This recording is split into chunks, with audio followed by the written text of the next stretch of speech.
Hi, my name is Chris from Worksimity, and in this video I will be showing you how to enter downtime costs in TALPlus. So the first thing to do when you have downtime in TALPlus, they're going to be appearing as a louder red over here. All those downtime you see here are considered as unjustified right now. So before we start, as you can see, there is your reminder here that tells you have 7 downtime to justified. And this one also tells you that you've been stopped for 16 minutes. So what I want to do right now is, hey, how can I tell TALPlus what happened for each of those occasions, right? So the first thing to do is pretty simple. When you want to select a downtime, you can either click on the red tile over here. It's going to bring you to the downtime justification menu. I can get out going back here. I can go, if I want to go, there's another way is simply by clicking on one of those downtimes, and then I can go back. Or if I want, as we have just seen, we can simply hit the justification button over here. If I click on this, it's going to bring me back to the same menu.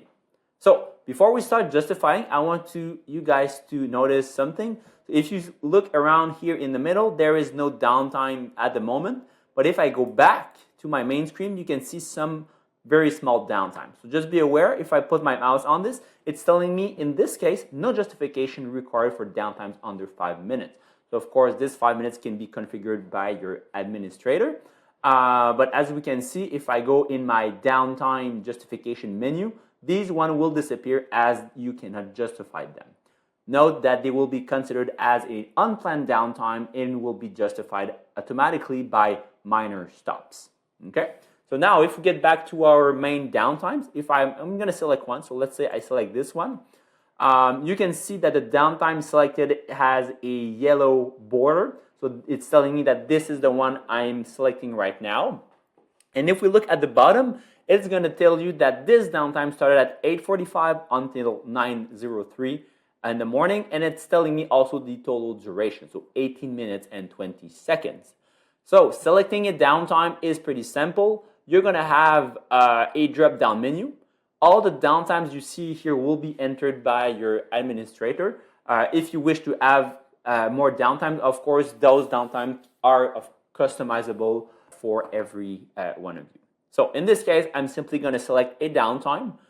In this case, also, if you see there's an arrow over here, downwards arrow, and some of them have an upward arrow. These are there to distinguish what is a planned downtime and unplanned downtime.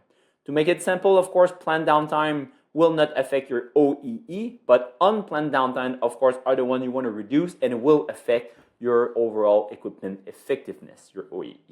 In this case, I'm simply going to select the missing packaging material. So I've selected my downtime. As you can see, you can put a comment if you wish to. In my case, I'm going to put test comments. Okay, and once this is done, it is very important for you guys to hit the submit button. So I'm going to submit. And if you see, you're going to have the downtime is going to become red, darker red. In this case, darker red means it is an unplanned downtime, and you're going to have different colors depending on what type of downtime it is. As you can see right now, it's going to bring me to the next one, so I can justify other downtimes. So let's say I'm going to select another one. What you can do here, this is a 20 minutes downtime. When you have selected downtime, you can put multiple justification, right? So let's say that this downtime from 7:30 to 7:53 is actually 2 reasons. I can go in here and click the plus justification button. So if I click on this, what you're going to see is you're going to have 2 lines that's going to appear. So let's say my first downtime is going to be QC testing. And let's say my QC testing in this case took only 5 minutes.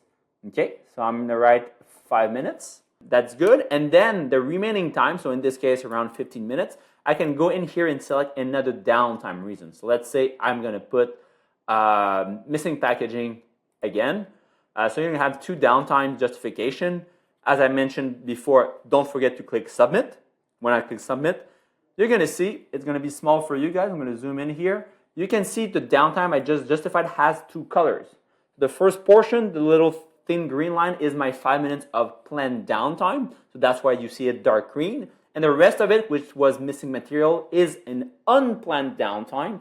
Therefore, it's going to be dark red in this case. The last point I want to explain about the downtime justification is sometime if I take a downtime, let's say I take the current downtime, which is 20 minutes right now. If I get back in my drop down, you might have realized some of them, if I zoom in here, have a target time.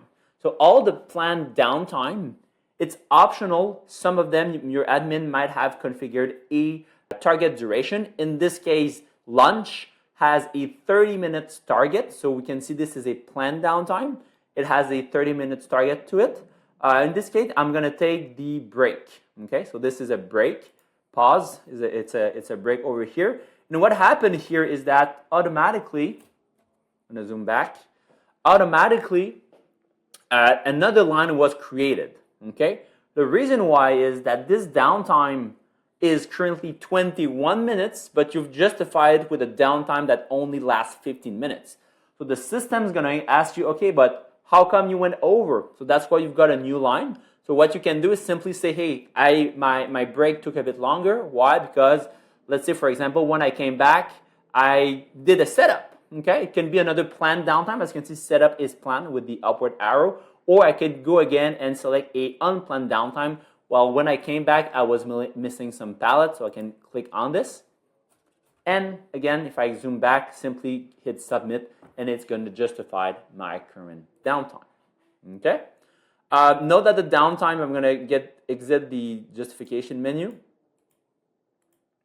Note that the downtimes can be modified, and you don't have to justify the moment they happen. Usually, we ask our teams or operators to justify the downtime by the end of the shift to ensure you have more accurate information. But as you can see, even though the downtimes are passed, you can still go back and change the downtime and add them once the downtime is resolved.